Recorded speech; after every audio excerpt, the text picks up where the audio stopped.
So with fall approaching us, we don't have any big trips planned. So the van's been put to sleep.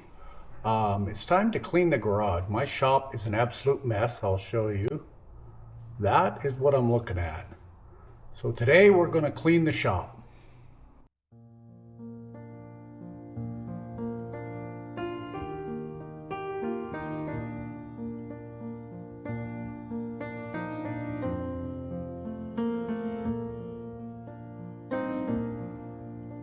Alone I spend another night. I close my book, I dim the light. I wait for sleep to numb my lonely ache.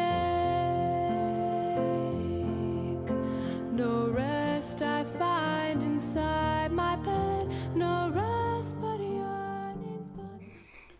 Well, this is as far as I've gotten. Obviously the shop is not what you would call clean, but it is functional. I can actually do stuff again.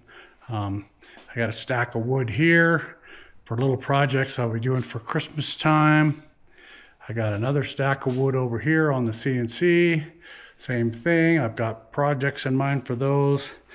And table saw could be moved out in the middle of the room for more projects. So that's it for today.